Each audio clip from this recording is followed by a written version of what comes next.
시청자 여러분 안녕하십니까? 뉴스스타트 3부 이어갑니다. 한때 완진이 이뤄졌던 경북 안동에서 꺼져가던 불씨가 다시 살아난 것으로 파악됐습니다. 소방과 산림당국은 헬기를 동원해 진화 작업에 총력을 기울이고 있습니다. 취재기자 연결해 알아보겠습니다. 박희재 기자, 조금 전에 경북 안동 지역에 불씨가 되살아났다는 소식 전해드렸는데 현재 상황은 어떻습니까? 네, 실시간 CCTV 영상 보면서 설명드리겠습니다. 경북 안동시 남후면에 있는 고하릴 지역입니다. 중앙고속도로 근처로 곳곳에 연기가 나는 현장 지금 화면으로 보시고 계신데요. 처음 소식을 전해드렸던 2시간 전까지만 해도 불길이 타오르고 있었는데 CCTV상으로 현재 연기가 많이 보이고 있는 상황입니다. 앞서 산림청은 오늘 새벽 3시 반쯤 이 지역에서 불씨가 되살아난 걸 확인했다고 밝혔습니다. 이곳 안동은 한때 완진이 선언된 지역이기도 한데요. 산림당국은 조금 전 해가 뜬 직후 헬기를 띄워서 진화 작업을 한창 진행하고 있다고 밝혔습니다. 관련해 도로공사는 새벽 4시 10분쯤부터 해당 지역 도로 양방향을 전면 차단하고 있습니다. 네, 이어서 다른 지역 진화율 상황도 전해주시죠. 네, 마찬가지로 조금 전 산림청이 발표한 오늘 새벽 5시 기준 자료입니다. 경남 산청과 하동 지역 진화율은 어제와 같은 여전히 96%로 집계됐는데요. 밤사이에는 진화 작업이 대체로 제한되는 만큼 진화율에 변동이 없었던 것으로 보입니다. 하동 지역은 현재 완진이 됐고 산청 지역엔 지리산 일부에 여전히 산불이 남아있는 상황인데요. 현재 산림당국은 조금 전인 일출 직후부터 이곳 지역에도 진화 헬기를 띄워서 한창 작업을 시작했습니다. 헬기 55대, 진화 인력은 1,600명 정도가 투입됐다고 밝혔습니다. 이와 함께 어젯밤 중대본은 저녁 8시 기준 사상자가 사망자 28명을 포함해 모두 67명으로 집계했는데요. 오후 6시 기준으로 임시 주거시설에 있던 이재민은 4,900여 명으로 나타났고 건물과 문화재를 비롯한 시설은 모두 4,700여 곳이 탄 것으로 집계됐습니다. 산불 영향구역은 오전보다 소폭 늘어난 48,210헥타르로 축구장 6만 7천여 개 크기입니다. 이런 가운데 경북경찰청은 형사기동대를 전담팀으로 구성해 경북 의성 지역 산불 발화 경위를 조사할 예정인데요. 이곳 지역에 불을 처음 낸 혐의를 받는 50대 성묘객을 조만간 소환한다는 방침입니다. 지금까지 사회부에서 YTN 박희재입니다. 울산 울주 온양 산불이 단비와 함께 완전히 진화되면서 본격적인 피해 규모 파악과 함께 화재 원인 조사가 시작됐습니다. 농막에서 용접 작업 중에 튄 불꽃이 대형 산불의 원인으로 추정됩니다. 차상은 기자입니다. 단비와 함께 완전히 꺼진 울산 울주 온양 산불. 낙엽으로 가득했던 땅은 잿더미로 변했고 봄을 맞아 새잎을 틔우려던 나무들은 숫덩이가 됐습니다. 진화 작업은 마무리됐지만 주민들은 불길이 퍼져가는 당시 상황을 떠올리면 놀란 가슴이 가라앉지 않습니다. 말도 못해. 그때 바람이 엄청 불었어요. 엄청 불어가지고 그때 올라오니까 벌써 저 위에까지 다 올라가 버렸어. 불을 끄는데 모든 행정력을 쏟다 보니 복구 작업은 엄두를 내기 힘든 상황. 화재 원인 조사부터 먼저 시작됐습니다. 소방과 산림당국은 불이 시작된 것으로 추정되는 농막을 중심으로 분석 자료 확보에 나섰습니다. 용접 중에 튄 불꽃이 원인으로 꼽히는데 농막 주인도 조사할 계획입니다. 최초 발화 지점으로 지목된 곳입니다. 이곳에서 시작한 불길은 강한 바람을 타고 대운사 방향으로 빠르게 번져나갔습니다. 울주군은 온양읍보다 산불이 먼저 진화된 언양읍 지역에서 피해 상황을 조사하고 있습니다. 지금까지 사찰과 주택, 창고와 비닐하우스 등 9개 시설이 완전히 탄 것으로 파악됐습니다. 반면 온양읍은 피해 면적은 훨씬 넓지만 산림만 탔을 뿐 민간 피해 신고는 아직 들어오지 않았습니다. 울주군이 이번 산불의 특별 재난지역으로 지정되면서 피해 주민에게는 생활안정 지원과 함께 지방세 납부 유예 등 간접 지원도 이루어질 전망입니다. YTN 차상은입니다.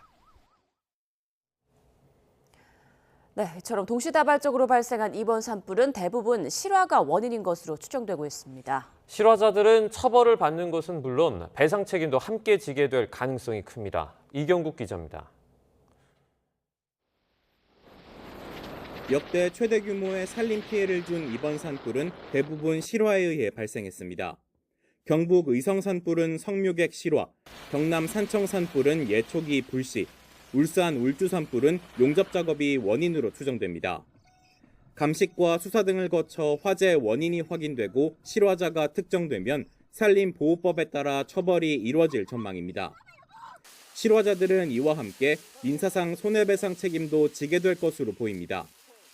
먼저 지자체나 산림당국이 산림 피해와 진화 비용에 대한 배상을 청구할 가능성이 큽니다. 실제 지난 2015년 축구장 72개가 넘는 크기의 산림을 태운 강원 삼척 산불의 원인은 주택 나무 보일러에서 날아온 불씨였습니다. 집주인은 벌금형을 받은 건 물론 산림청이 제기한 민사소송에서 진화 비용 1억여 원을 배상하라는 판결을 받았습니다. 2016년 충북 충주에서 쓰레기를 태우다 산불을 낸 60대에게도 국유림 피해배상금 8천만 원이 청구된 바 있습니다. 이재민 등 산불 피해자들이 향후 손해배상을 청구할 가능성도 있습니다. 지난 2019년 발생한 강원 고성 산불 피해 주민들은 과실로 산불 원인을 제공한 한국전력을 상대로 소송을 내 일부 승소하기도 했습니다. 다만 이번 산불의 규모가 워낙 큰 데다 연쇄적으로 확산한 만큼 법원이 인과관계나 배상 책임을 어디까지 인정할지 불확실하다는 지적도 나옵니다. YTN 이경국입니다. 경북 지역으로 휩쓴 화마는 주민들의 삶의 터전까지 앗아갔습니다. 집이 불타버린 이재민들은 당장 돌아갈 곳이 없어 막막하기만 합니다. 오선열 기자입니다.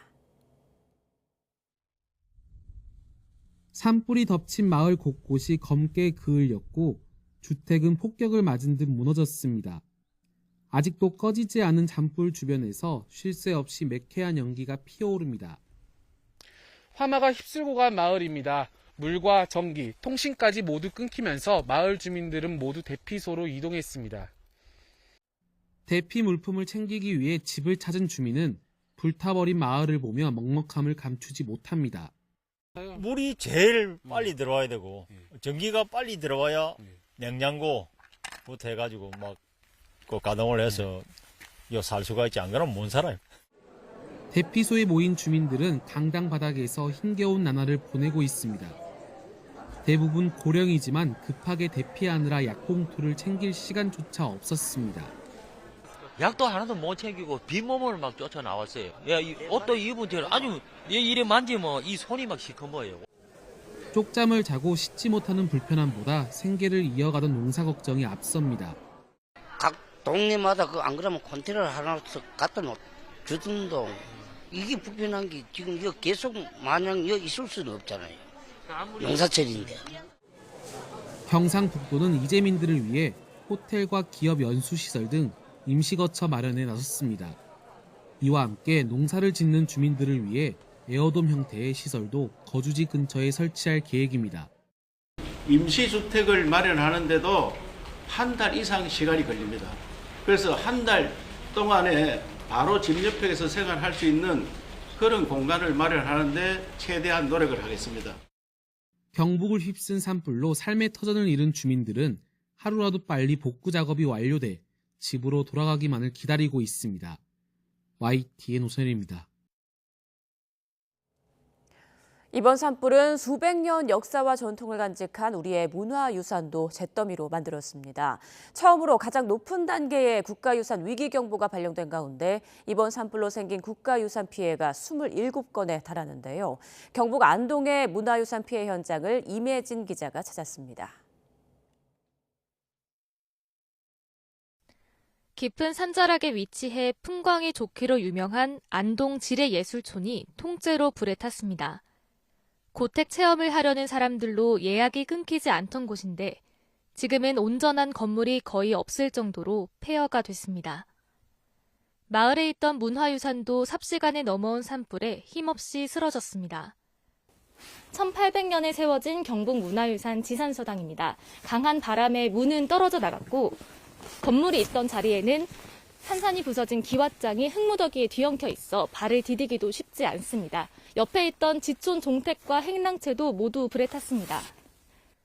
불길은 거의 사그라들었지만 건물 잔해 사이에선 열기가 계속 피어오릅니다. 신라 문무왕 때 지어져 1000년 넘는 세월을 견딘 용담사도 화를 피하지 못했습니다.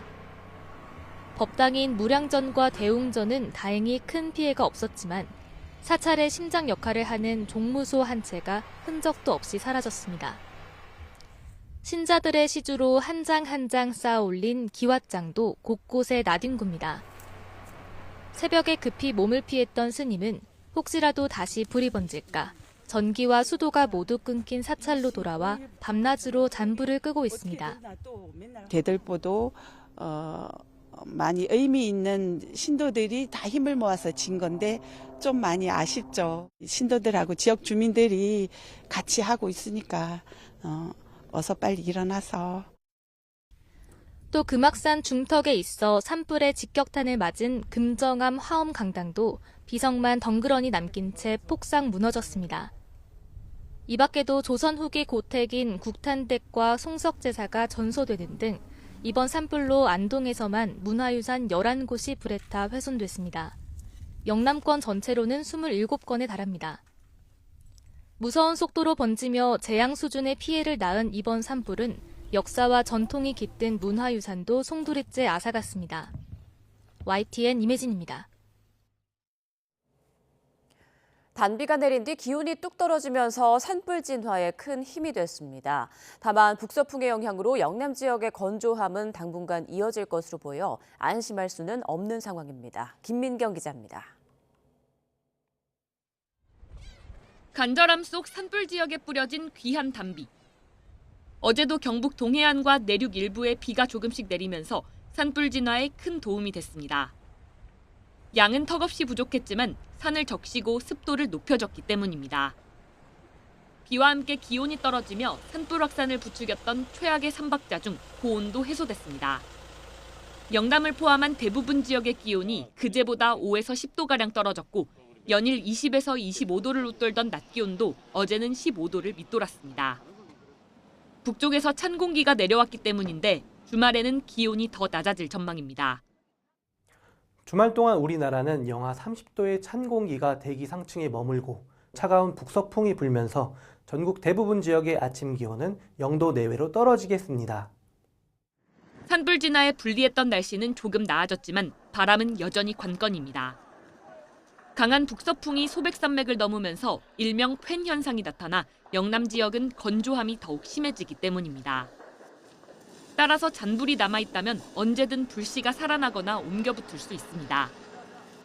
북쪽에서 강한 바람이 유입되면서 영남 지역을 넘으면서 고온 건조한 강한 바람으로 바뀌기 때문에 남쪽으로의 확산 우려나 또한 내부에 좀 잔불씨가 다시 되살아날 가능성이 있기 때문에 잔불 정리를 좀 꼼꼼히 해야 할 것 같습니다. 산림당국은 주말에 산불 발생이 잦고 영남의 건조함이 지속되는 만큼 잔불 정리와 예방에 총력을 다할 방침입니다. YTN 김민경입니다. 네, 이번 산불은 고온 건조한 날씨와 강풍으로 피해가 더 커졌다는 분석이 나오는데요. 이 밖에도 침엽수림 비율이 높고 숲길이 부족한 것도 빠른 산불 확산에 영향을 미쳤다는 지적이 나옵니다. 배민혁 기자입니다. 이번 산불은 고온 건조한 날씨와 강풍 탓에 빠르게 번지고 진화에도 어려움을 겪었습니다. 그런데 이뿐 아니라 산림의 많은 부분을 소나무가 차지하는 것도 영향을 미쳤다는 분석이 나옵니다. 수십 년 동안 숲 가꾸기 정책을 이어오면서 척박한 환경에서도 잘 자라는 소나무 등 침엽수를 우선시해왔는데 물을 충분히 머금은 화렵수에 비해 상대적으로 더 빨리 오래 타 산불에 취약하다는 겁니다.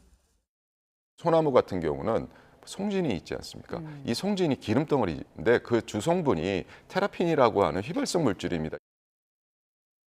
실제로 피해가 가장 컸던 안동과 의성의 침엽수림 비율은 전국 평균을 웃돌아 50%가 넘는 것으로 나타났습니다. 그런 만큼 화렵수를 섞어 심어 불이 번지는 속도를 줄이고 나무가 빽빽한 곳은 일부를 베어내 빈 공간을 만들 필요가 있다는 지적이 나옵니다. 산불 저지선 역할을 해줄 수 있기 때문입니다. 이와 함께 진화 인력과 차량이 다닐 수 있는 숲길, 임도가 부족하다는 지적도 있습니다. 임도가 없으면 헬기로 진화 작업을 해야 하는데 야간이나 기상이 좋지 않은 경우 작업이 어렵기 때문입니다. 산림청은 임도가 있을 경우 산불 진화 작업 효율이 5배 정도 높아지는 것으로 보고 있는데 문제는 개인 소유의 산에 임도를 만들기가 쉽지 않다는 겁니다. 이런 상황을 개선하기 위해 임도의 설치, 관리 관련 법안이 발의되어 있지만 아직 논의가 더 필요한 상황입니다. 산림 같은 경우 이제 부재 산주가 많다 보니까 그런 경우도 있고요.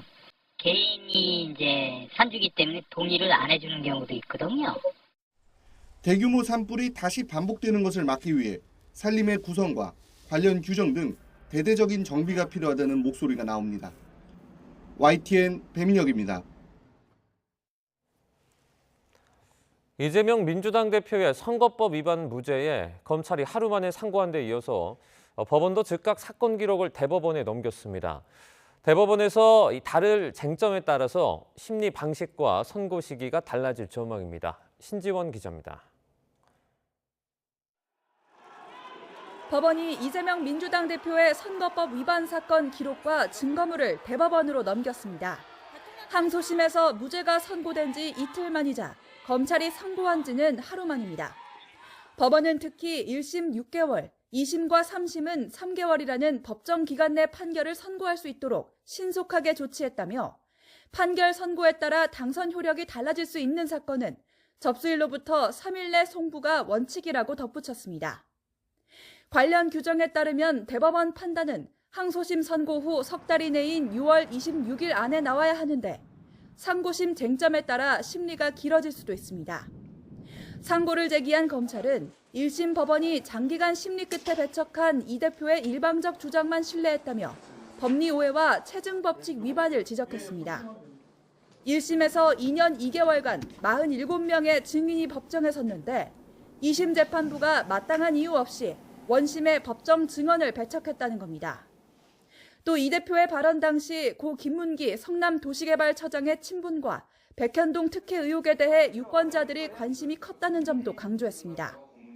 상고심은 주로 대법관 4명으로 구성된 소부에서 선고하지만 전원합의체 판단을 구하게 될 가능성도 열려 있습니다. 소부에서 판단하는 것이 적당하지 않은 이런 사건이거나 아니면은 이 종전의 대법원의 해석에 대해서 이 부분을 달리하는 이 경우에는 전원 합의체로 판단을 해야 된다고 보기 때문에 아무래도 이 이재명 대표의 사건 자체가 굉장히 중요한 부분이고 법률적으로도 여러 가지 해석이 나올 수가 있지 않습니까? 예. 서류 송부 등 기본 절차에만 한 달 정도 소요되는 만큼 조기 대선이 치러질 경우 그 전에 상고심 결과가 나오기는 쉽지 않다는 전망입니다. YTN 신지원입니다. 민주당 이재명 대표의 선거법 위반 항소심 무죄 판결에 국민의힘의 대야 전략에도 이 빨간불이 들어왔습니다. 조기 대선 시 사법 리스크 집중 공략이란 전략이 다소 힘을 잃었다는 관측 속에 대통령 탄핵 기각이나 각하를 촉구하는 당내 목소리는 확산하는 분위기입니다. 박광열 기자입니다. 1심 징역형 집행유예에서 2심 무죄. 이재명 대표 항소심 선고 뒤 여당 지도부는 당혹감을 감추지 못하며 한 목소리로 사법부를 질타했습니다. 10명이 있는 사진에서 4명만 확대한 건 조작이라는 재판부 논리에 집중 포화를 퍼부었습니다. 우리 비대위 회의 기사를 쓰실 때 저를 크로즈업한 사진은 쓰지 마십시오. 서울고등법원에 가면 사진 조작범이 될 수 있으니까. 조기 대선이 현실화할 경우 당 차원 전략에도 차질이 불가피해졌습니다. 애초 여당은 이 대표 2심 유죄 판결로 중도층 내 반 이재명 정서 확산과 함께 후보 교체론 등으로 인한 야권 내부 균열을 기대해왔습니다. 선거 전에 대법원 확정 판결이 나오지 않더라도 2심 유죄라는 약한 고리를 집중 공략한다는 계획이었는데 사실상 어려워진 겁니다.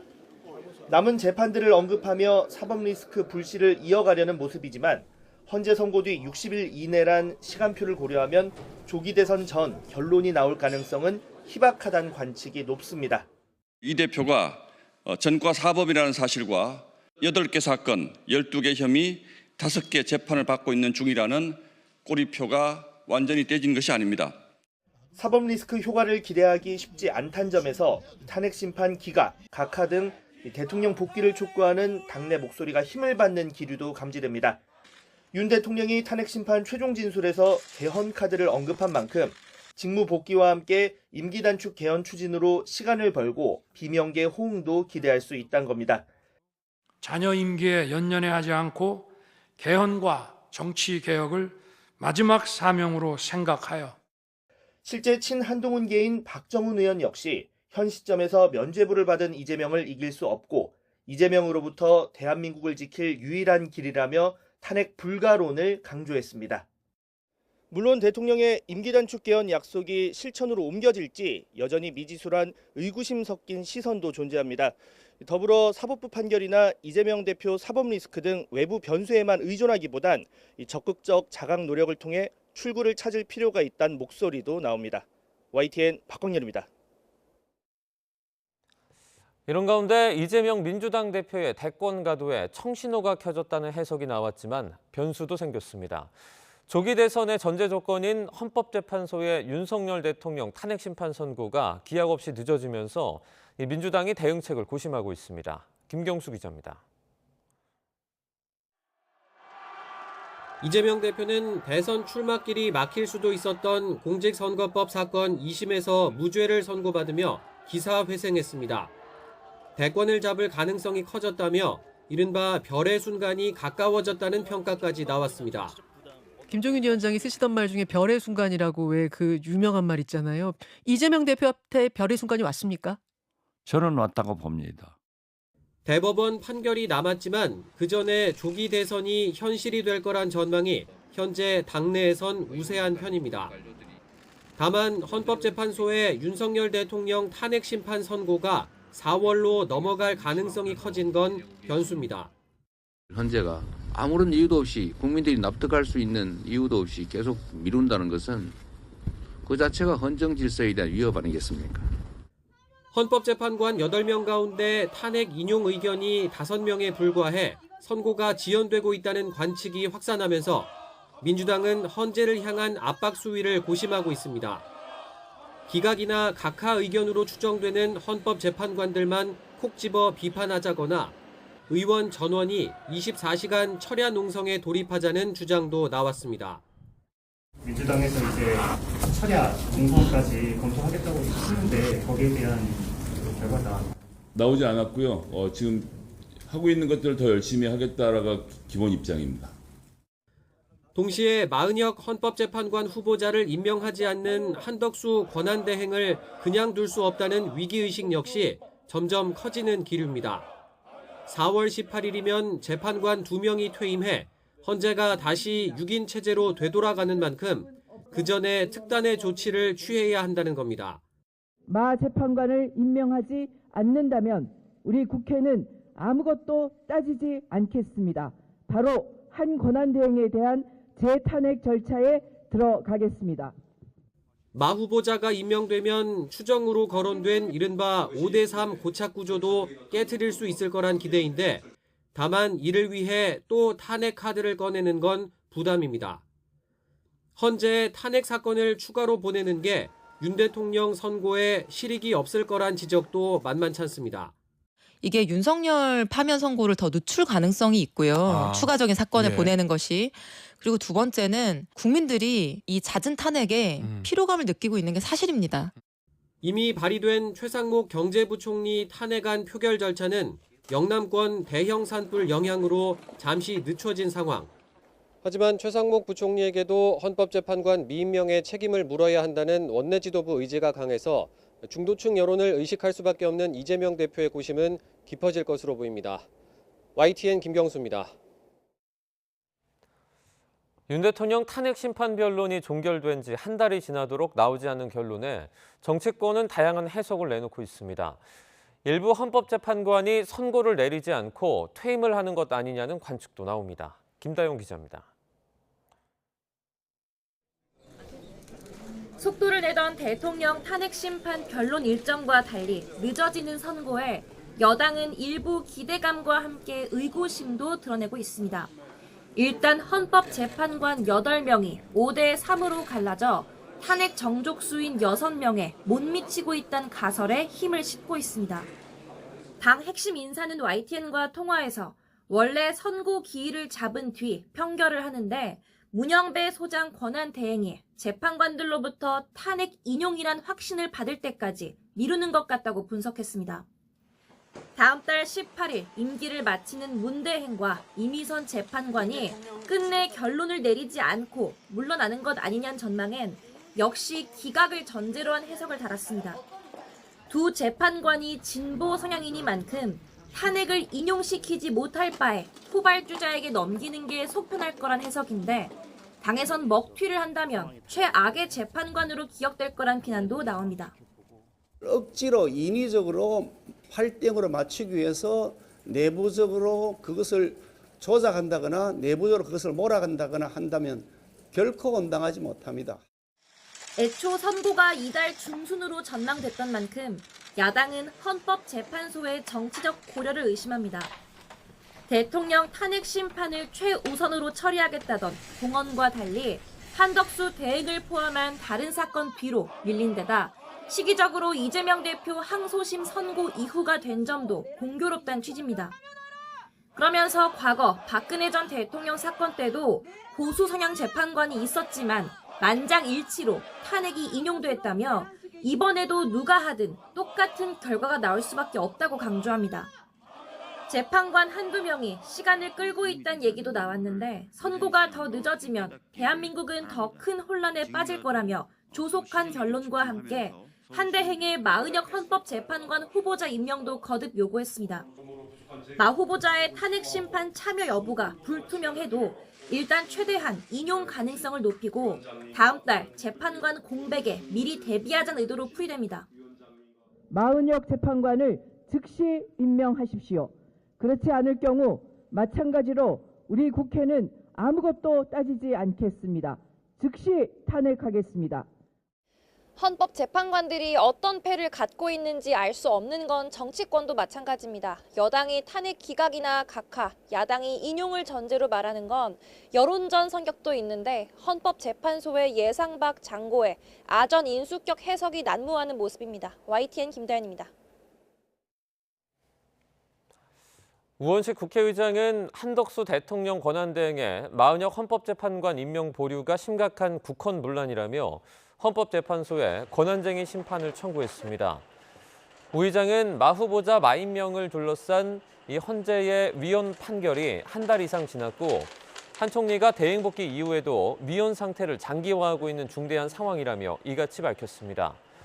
이어서 마 후보자의 헌법재판관 임시 지위를 정하는 가처분 신청도 제기한다면서 위헌 상태를 해소하기 위해 다양한 절차를 시행할 거라고 강조했습니다. 더불어민주당 초선 의원들은 한덕수 대통령 권한대행과 국무위원들을 향해서 마은혁 헌법재판관 후보자를 임명하지 않으면 아무것도 따지지 않고 즉시 탄핵하겠다고 주장했습니다. 초선 의원 모임인 더민초는 국회에서 기자회견을 열고 내란 극복을 위해 가장 중요한 헌법재판소의 파면 선고가 불투명한 상황에서 지연되기만 하고 있다면서 이같이 밝혔습니다. 특히 한대행을 향해서 마 후보자를 내일까지 임명하지 않으면 재탄핵 절차에 들어가겠다고 말했습니다. 국민의힘은 우원식 국회의장이 마은혁 헌법재판관 임명 보류를 이유로 헌법재판소에 한덕수 권한대행 권한쟁의 심판을 청구한 건 겁박이라며 즉시 중단해야 한다고 촉구했습니다. 신동욱 수석 대변인은 논평에서 국민이 산불로 고통을 받는 상황에서 국회의장이 또다시 헌재와 한대행을 겁박하고 있다며 이같이 말했습니다. 이어 사사건건 정치적인 중립 의무를 저버리고 특정 정당의 대변인처럼 행동하는 국회의장이 바로 헌정 질서를 훼손하는 장본인이라며 스스로 국회의장으로서의 책무와 품격부터 되돌아봐야 한다고 지적했습니다. 문재인 전 대통령의 옛 사위 특혜 채용 의혹을 수사하는 검찰이 문 전 대통령에게 소환을 통보했습니다. 검찰은 앞서 문 전 대통령을 뇌물수수 혐의 피의자로 입건했는데 실제 소환 조사가 이루어질지는 불확실해 보입니다. 송재인 기자입니다. 전주지방검찰청이 지난달 문재인 전 대통령에게 소환 조사에 응하라며 일정을 통보했습니다.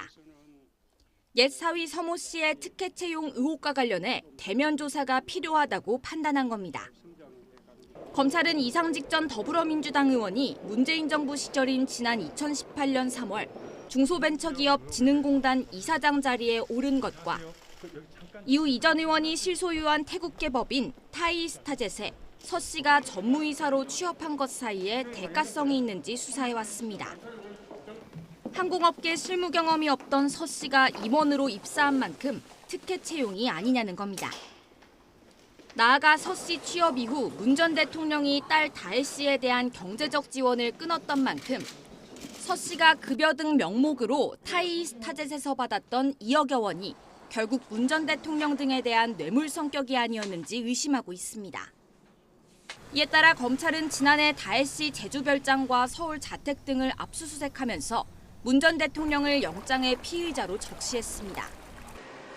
검찰은 다혜 씨 역시 최근 뇌물수수 혐의 피의자로 입건했습니다. 다만 문 전 대통령이 실제 검찰 소환에 응할지는 미지수입니다. 불응이 반복될 경우 강제 구인하는 방법도 있긴 하지만 전직 대통령 신분인 만큼 검찰이 대면 조사 없이 문 전 대통령을 기소하며 사실상 수사를 마무리할 거라는 전망도 나옵니다. YTN 송재인입니다. 이제 의대생 복귀 기한이 며칠 남지 않았습니다. 의대생들이 제적을 피하려고 복귀는 했지만 수업 거부 등 집단 행동을 이어갈 가능성이 크다는 우려가 나오는데요. 정작 내부에서는 복귀한 학생들을 향해 비난의 화살만 쏘고 있습니다. 이문석 기자입니다. 대다수 대학이 의대생 복귀 등록을 마감했습니다. 서울대와 연세대는 의대 학생회 차원에서 복귀를 결정했습니다. 다른 30여 개 대학은 미등록 방침을 고수한다고 했지만 상당수 대학에서 과반 넘는 의대생이 돌아온 거로 알려졌습니다. 일단 학생들은 제적을 피하기 위해 복귀 등록은 하고 향후 수업 거부 투쟁을 이어갈 가능성이 있습니다. 다만 의대 안팎의 기류는 확연히 달라졌습니다. 앞서 연세대 학생회가 등록 후 휴학하겠다고 투쟁 방침을 밝혔는데도 상위단체인 의대학생협회는 비난 성명을 발표했습니다. 자신의 안위를 위해 다른 단위들을 저버렸다며 이로 인해 다른 학교 학생들을 위협하고 있다고 언급했습니다. 전공의 단체도 마찬가지. 박단 전공의 비대위원장은 SNS에 미등록 휴학이든 복학이든 양자택일을 해야 하는데 팔 한 짝 내놓을 각오도 없이 뭘 하겠느냐며 등록 후 휴학 방침을 밝힌 학생들을 저격했습니다. 의사협회만 유일하게 의대생 각자 선택을 존중한다고 입장을 냈습니다. 하지만 제적하면 의사 면허를 걸고 보호하겠다는 서울시 의사회 발표는 의견 중 하나일 뿐이라며 한 발 빼는 모양새였습니다. 대학생들이 어린아이들이 아닙니다. 성인들이고요. 본인들이 결정을 할 수 있는 지성인이라고 생각합니다. 투쟁 방향들도 그들이 열심히 논의해서 그동안 결정해왔고 대학별 등록 일정은 이달 말 마무리됩니다. 의대 총장협의회가 새로 학생 복귀 일정을 3월 말까지로 합의하면서 공식적인 복귀 시한이 지난 대학도 31일까지는 의대생 추가 등록을 받아줄 거로 보입니다. YTN 이문석입니다. 이런 가운데 의대가 있는 40개 대학 총장 모임인 의과대학 선진화를 위한 총장협의회가 대한의사협회를 향해 의대생 복귀를 위한 강력한 메시지를 낼 것을 촉구했습니다. 의총협은 어제 영상간담회를 진행한 뒤 합의문을 발표하고 이같이 밝혔습니다. 또 의대생들이 돌아온다면 2026학년도 모집 인원을 3,058명으로 조정한다는 내용을 재확인했습니다.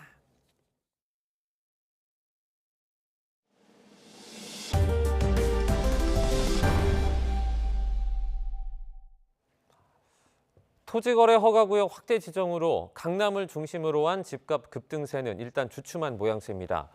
급한 불은 껐지만 대출금리 내림세 속에 7월 추가 규제를 앞두고 막차 수요가 몰리면서 부동산 시장 열기는 당분간 계속될 거라는 전망입니다. 이영원 기자입니다. 서울 강남 3구를 중심으로 집값이 급등하자 정부가 꺼낸 카드는 토지거래 허가구역 확대 지정입니다. 지난 24일부터 시행하면서 해당 지역에 급한 불은 껐지만 부동산 시장 열기 자체를 식히진 못할 거라는 전망이 지배적입니다. 규제에 묶이지 않은 곳으로 매수세가 뻗어나가는 풍선 효과에 오는 7월 3단계 DSR 규제를 앞두고 막차 수요까지 몰리면서 집값이 들썩일 수 있기 때문입니다.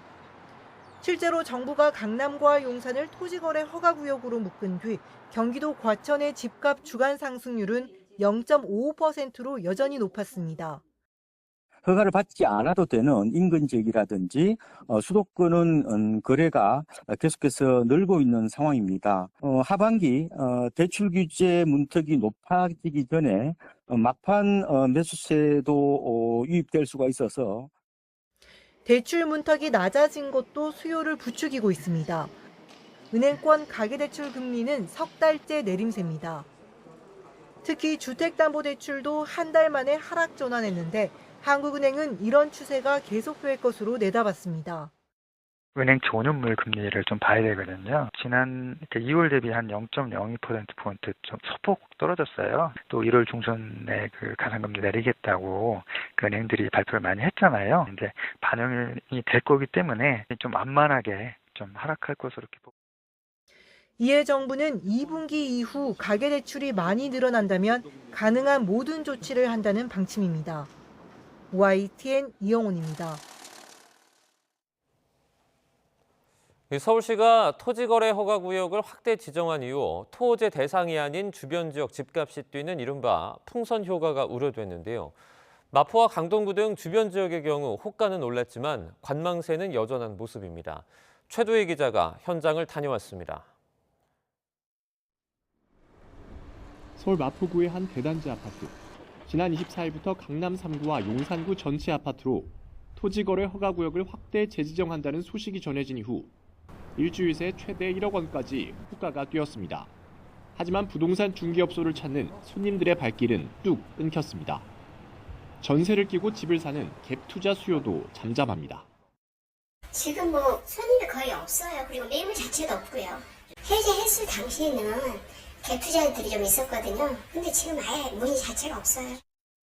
토호제 확대 지정 이후 풍선 효과가 나타날 것으로 예상됐던 지역인데 매수 문의는 평소와 크게 다르지 않은 수준으로 비교적 차분한 분위기를 이어가고 있습니다. 인근 다른 아파트 단지도 사정은 비슷합니다. 매도자들마저 관망세로 돌아섰다는 분석이 나옵니다. 금액을 띄우자니 불안하고 낮추고 싶지는 않고 그런 심리요. 그냥 묻어서 좀 이게 관망하는 듯한 느낌? 매도자들은요. 강동구에서도 호가는 올라가고 있지만 추이를 지켜보며 관망하는 분위기가 이어지고 있습니다. 토지거래 허가구역이 해제되면서 오르거나 다시 묶어서 오르거나 그런 거에는 별 영향이 없었던 것 같아요. 하지만 앞으로 기준금리 인하 등 매수 심리를 자극할 만한 요소에 따라 시차를 두고 풍선 효과가 나타날 가능성은 여전합니다. 풍선 효과가 나타나기는 좀 어렵고요. 추가적으로 이제 기준금리가 인하가 되거나 공급의 이슈가 좀 자극이 되면 좀 더 이제 그 반응이 좀 나타나지 않을까. 정부는 마포, 강동 등 주변 지역 집값이 들썩이면 추가로 토지거래 허가구역을 지정할 수 있다고 경고한 상황. 서울시도 부동산 거래 질서를 교란하는 행위에 대한 집중 단속에 나섰습니다. YTN 최두입니다. 이제 불과 나흘 앞으로 다가온 미국의 상호 관세 부과에 정부와 산업계가 똘똘 뭉쳐 파고를 넘을 준비를 하고 있습니다. 다음 주에는 한독수 권한대행과 4대 그룹 총수와의 첫 회동도 예정돼 있는데 이 해법을 모색할 수 있을지 주목됩니다. 황희경 기자입니다. 한덕수 대통령 권한대행이 총리 취임 이후 처음으로 4대 그룹 총수와 공식 회동하기로 했습니다. 시점은 미국이 상호관세 발표를 예고한 4월 2일 이후입니다. 아직은 베일에 가려있는 상호관세 내용이 공개되면 정부와 재계가 대응책 마련에 머리를 맞댈 것으로 예상됩니다. 앞서 경제 6단체를 만난 자리에서도 한 대행은 민관이 원팀이 돼야 위기를 극복할 수 있다고 강조했습니다.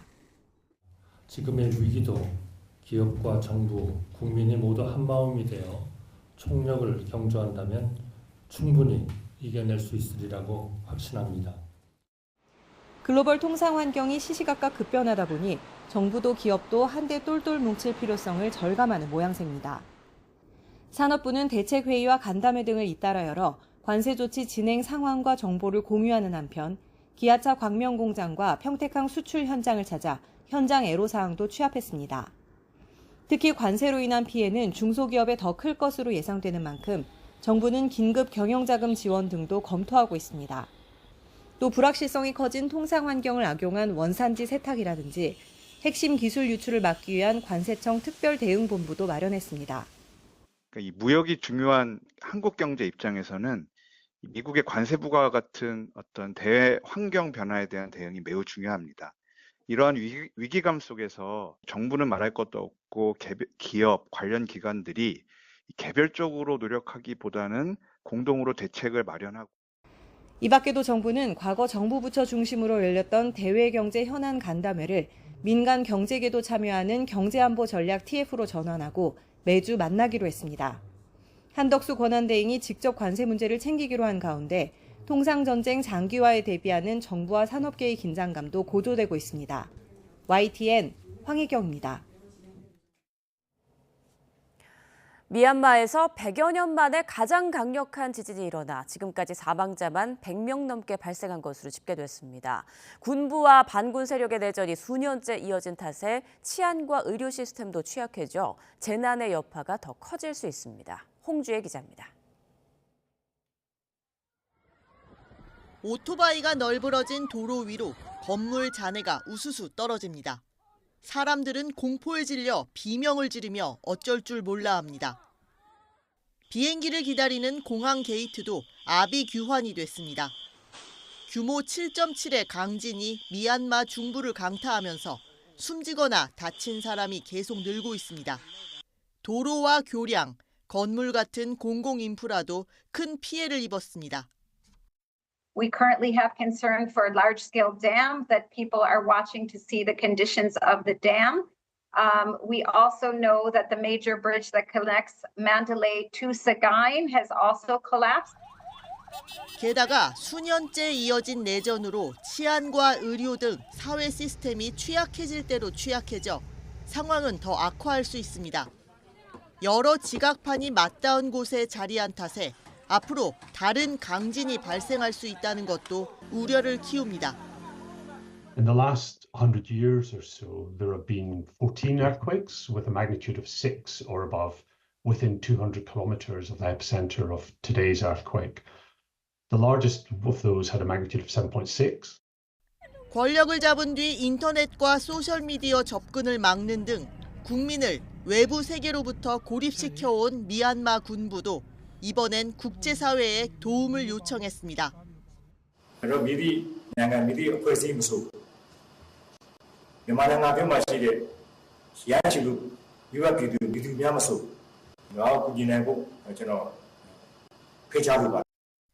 유엔은 미얀마 국민을 돕기 위해 자원을 최대한 동원할 준비가 돼 있다고 밝혔고 세계보건기구 역시 미얀마로 의약품을 보내겠다고 약속했습니다.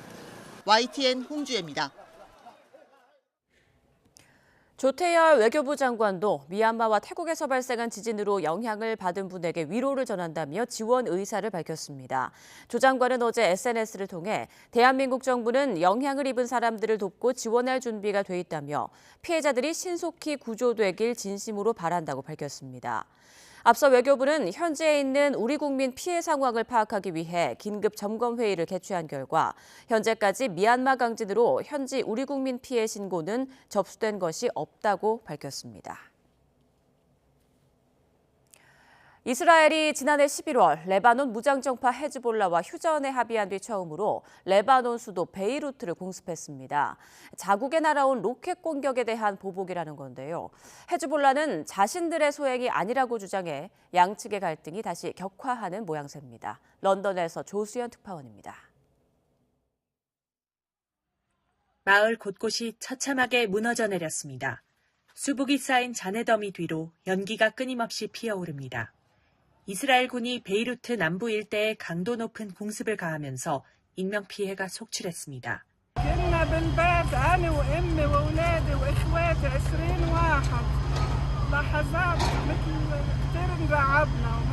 이스라엘은 레바논에서 자국 북부로 날아온 로켓 공격에 대한 대응이라며 헤즈볼라의 드론 시설과 로켓 발사대 등을 표적으로 삼았다고 밝혔습니다. 그러면서 모든 위협에 철저히 대응해 레바논 어떤 곳이든 공격하겠다고 경고했습니다. אני שולח מפה מסר ברור לממשלת לבנון. אם לא תאכפו את הסכם הפסקת האש, אנחנו נאכוף. 그러나 헤즈볼라는 자신들은 이번 로켓 발사와 아무런 관련이 없다며 이스라엘이 레바논 침공을 위해 구실을 꾸며낸 것이라고 주장했습니다. 레바논 정부도 민간 지역을 겨냥한 분쟁 확대 행위라고 규탄했습니다. في اتفاقية وقف إطلاق نار ومن المفترض أنه بيصير في اتفاقية بين الطرفين يحترموا إمضائهم. 지난해 11월 이스라엘과 헤즈볼라는 13개월 만에 휴전에 합의했지만 이후 레바논 남부에서 양측 모두 병력을 철수한다는 조건을 놓고 갈등을 빚어왔습니다. 그동안 산발적인 공습은 있었지만 이스라엘이 처음으로 베이루트에 대규모 공습을 가하고 헤즈볼라와 서로 합의를 위반했다고 맞서면서 휴전이 다시 위태로워지고 있습니다. 런던에서 YTN 조수현입니다.